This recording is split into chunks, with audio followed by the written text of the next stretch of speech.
Assalamualaikum warahmatullahi wabarakatuh. Sudahkah kita sholat? Sholatlah sebelum kita disolatkan. Dua kalimat ini seringkali kita temui di berbagai tempat, mulai dari dinding dan papan masjid, mushola, sekolah, bahkan di bak truk. Kalimat ini secara tidak langsung mengingatkan bahwa sholat adalah perintah Allah yang harus dikerjakan sesuai dengan aturan syariat Islam.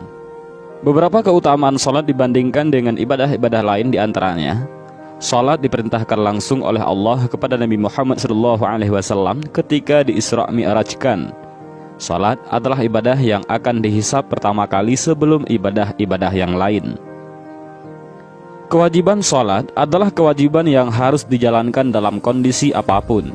Artinya, jika tidak bisa sambil berdiri, maka dikerjakan sambil duduk. Jika tidak bisa, maka sambil terlentang, dan seterusnya. Dan sholat adalah ibadah yang wajib dikerjakan setiap hari hingga ajal menjemput. Kewajiban sholat 5 waktu masih banyak diabaikan oleh sebahagian masyarakat. Walaupun ketika ditanya agamanya apa, dia menjawab adalah Islam.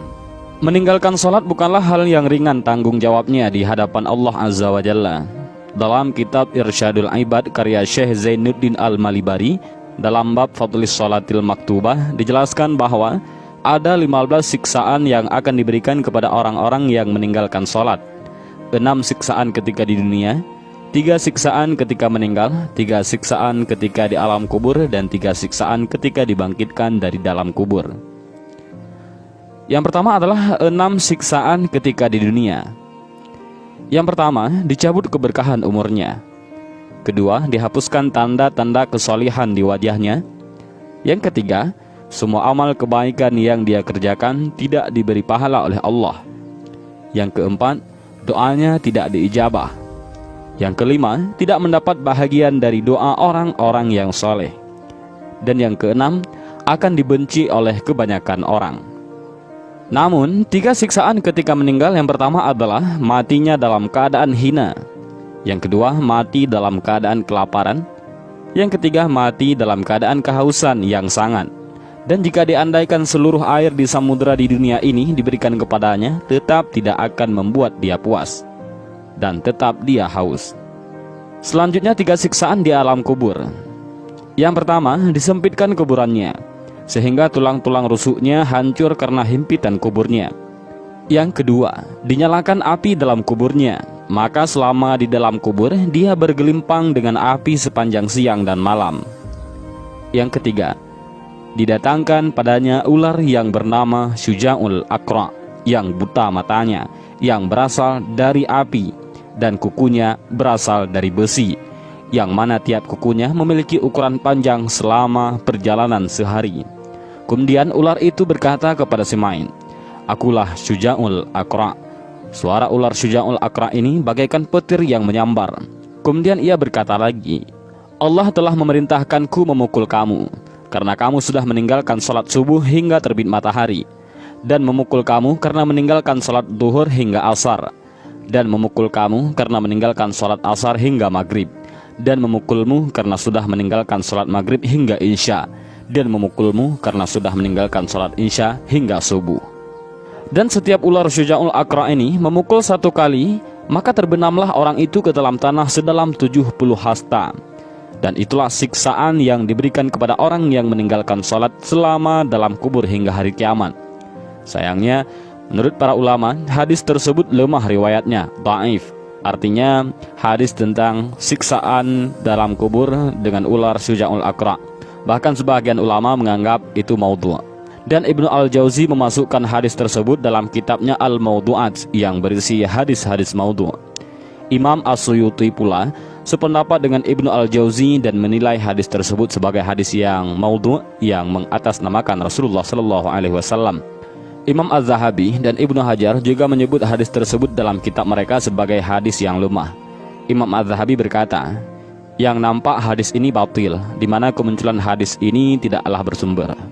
Dan yang selanjutnya, 3 siksaan ketika dibangkitkan dari kubur menuju padang mahsyar. Yang pertama, diberatkan ketika dihisab. Yang kedua, Allah menjadi murka padanya. Dan yang ketiga, dan yang pasti masuk ke dalam neraka. Oleh karena itu, mulai dari sekarang kita perbaiki sholat dan melakukannya dengan benar-benar dengan ilmu pengetahuan. Dan semoga ini dapat menjadikan kita sebagai pribadi yang tidak lalai dalam urusan sholat. Terlepas dari beberapa siksaan yang tadi disebutkan bagi orang yang meninggalkan sholat, ada banyak sekali dalil yang menyebutkan hukuman bagi orang-orang yang meninggalkan sholat dalam Al-Quran maupun hadis Rasulullah SAW. Sesungguhnya Allah berfirman tentang orang yang menyiakan sholat. Apakah yang memasukkan kalian ke dalam neraka sokar? Mereka menjawab, kami dahulu tidak termasuk orang-orang yang mengerjakan sholat. Al-Quran Surat Al-Mudassir.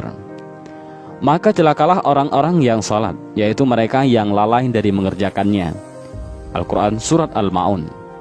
Allah Ta'ala juga berfirman, maka datanglah setelah mereka pengganti yang jelek, yang menyiakan sholat dan memperturutkan hawa nafsunya, maka kelak mereka akan menemui kerugian. Al-Quran Surat Maryam. Demikian pula dengan hadis sahih, Rasulullah SAW seringkali memperingatkan umatnya agar senantiasa menjaga sholat. Dari Jabir bin Abdullah, Rasulullah SAW bersabda, pembatas antara seorang muslim dan kesyirikan serta kekafiran adalah meninggalkan sholat. Hadis riwayat Muslim. Hadis senada juga datang dari Sauban. Rasulullah SAW bersabda, pemisah antara seorang hamba dengan kekufuran dan keimanan adalah sholat. Apabila dia meninggalkannya, maka dia melakukan kesyirikan. Hadis riwayat At-Tabrani. Ibnu Al-Qayyim menyebutkan, seorang yang meninggalkan sholat wajib terjatuh pada dosa yang amat sangat besar, lebih besar dari dosa membunuh jiwa yang haram dibunuh, dosa mengambil harta dengan batil, dosa berzina, dosa mencuri, dan dosa minum minuman keras. Meninggalkan sholat akan mendapat konsekuensi hukuman dari Allah, kemurkaannya, serta akan dihinakan baik di dunia maupun di akhirat. Ada satu kisah menarik tentang orang yang meninggalkan sholat. Dan cerita ini seperti yang pernah dikisahkan A'agim dalam sebuah kajian awal tahun 2017 lalu. Kisahnya seperti ini. Ada seseorang yang berniat menunaikan ibadah umrah ke Baitullah. Sebelum berangkat ke tanah suci Mekah, 3 hari berturut-turut ia bermimpi mengajak tetangganya untuk berangkat umrah bersamanya. Uniknya, tetangga yang mau diajak seperti yang digambarkan saat mimpi itu jarang melaksanakan sholat 5 waktu. Karena merasa penasaran dan tidak habis pikir karena mimpi yang terlihat ganjil baginya, akhirnya ia memutuskan berkonsultasi kepada seorang ulama yang menjadi guru ngajinya. Kiai, saya ini mau umrah, tapi tiap malam saya bermimpi disuruh mengajak tetangga saya. Padahal tetangga saya itu jarang sholat. Apa nggak aneh ini Kiai? Begini saja, nanti malam kamu sholatlah istikharah. Kemudian lihat nanti malam Allah kasih mimpi apa. Dan ternyata mimpi setelah sholat istikharah tidak jauh berbeda dengan mimpi sebelumnya. Ia diminta mengajak umrah tetangganya yang jarang sholat itu. Ia kembali bertanya kepada Kiai. Ya sudah, ajaklah dia umrah, jawab sang Kiai. Si fulan pun mengunjungi rumah tetangganya itu. Pak, kita umrah yuk. Dan jawaban tetangga itu memang sudah bisa ditebak. Kang, boro-boro umrah, salat aja aku jarang, apalagi nak ke tanah suci. Jumatan sering bolong-bolong, nggak pernah diajarin orang tua saya. Dan salahnya saya juga tidak mau belajar, kata tetangganya itu mengaku sejujurnya sambil menunduk. Ya udah, nanti biar saya yang ngajarin sholat, jawab si fulan itu. Dengan izin Allah, mereka pun berangkat ke tanah suci dengan sesuai jadwal yang telah direncanakan. Menjelang pulang kembali ke tanah air, karena merasakan bersyukur sekali, tetangganya meminta izin sebentar kepada yang mengajak umrah itu untuk salat sekali lagi sebelum berpisah dengan tanah suci. Dan tak disangka apa yang terjadi. Ternyata itulah salat terakhir dia seumur hidup, dan ia meninggal di sana, di depan Ka'bah, saat salat dalam keadaan bersujud kepada Allah. Selama di tanah suci ia betul-betul taubat luar biasa, memohon ampun Allah dengan sungguh-sungguh. Seumur-umur jarang menunaikan sholat, tapi meninggal dalam keadaan sholat. Ia pun kembali bertanya kepada Kiai, mengapa bisa begitu? Ternyata di balik ketiadaan ilmu dan kurangnya menimba ilmu, ada kebaikan yang lain yang ia miliki. Tetangganya itu senang sedekah kepada anak yatim dan fakir miskin. Ia begitu ringan tangan menolong orang lain. Dan orang-orang yang ditolongnya itu ada yang salat malam dan meminta kepada Allah agar tetangga tersebut meninggal dalam keadaan husnul khatimah. Maka kita perlu husnudzon kepada orang yang belum atau tidak mau mendirikan salat seraya mendoakan semoga mendapatkan kebaikan.